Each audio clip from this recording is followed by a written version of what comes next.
যুবক, আজকে তোমাদেরকে বলি, তুমি যদি মুসলমানের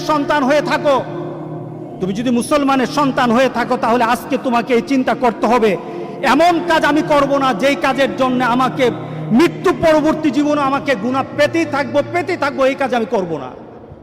এটা মুসলমান, এটা হলো মুহাম্মদ সাল্লাল্লাহু আলাইহি সাল্লামের কলিজার টুকরা উম্মত, এটা হলো উম্মতের পরিচয়।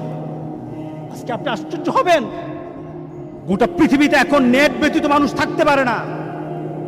আজকে যুবকগুলি এগুলি ছাড়া থাকতে পারে না। আজকে যুবকগুলি নিজেকে বিভিন্নভাবে সমাজের মধ্যে পরিচয় তুলে ধরছে, তারা মুসলমানের সন্তান, এই পরিচয় আজকে সমাজের মধ্যে হচ্ছে না। যুবক, তোমার জীবনটা যদি, তোমার চলাটা যদি কুরআন এবং সুন্নাহ অনুযায়ী হয়, আল্লাহর রাসূল আর নেককার বান্দারা যেমন সুন্দর মৌত পেয়েছে, রাসূল সাল্লাল্লাহু আলাইহি সাল্লাম বলেন তোমাদের মৌতটা তত সুন্দর হয়ে যাবে, তোমাদের মৌতটা তেমন সুন্দর হবে। রাসূল সাল্লাল্লাহু আলাইহি সাল্লাম বলতেছেন তুমি দুনিয়াতে যেভাবে চলবা মৌতটাও তেমন হবে।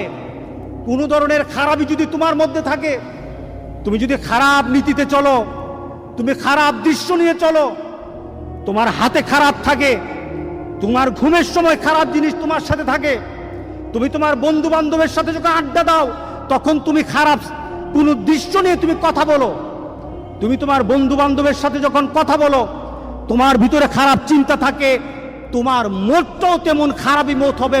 কে বলেছেন? মুহাম্মদুর রাসূলুল্লাহ। বিশ্বাস হয় না? বিশ্বাস হয় না?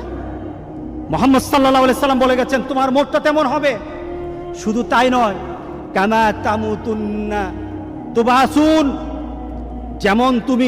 যেমন তোমার মত হবে তেমনই ভাবে তোমাকে আখিরাতে উঠানো হবে। এরপর রাসূল সাল্লাল্লাহু আলাইহি সাল্লাম হচ্ছে তোমার মতটা যেমন, তোমাকে উঠানো হবে ওই নীতিতে যেমন ভাবে তুমি মরেছ। শুধু তাই নয়, কামা তুবাসুন তুশারুন, যেমন ভাবে তোমাকে হাসর করা হবে, যেমন ভাবে তোমাকে উঠানো হবে তেমন ভাবে তোমার হাসর হবে। সুতরাং দুনিয়া যেমন হাসর তেমন, দুনিয়া যেমন মত তেমন, দুনিয়া যেমন কবর তেমন।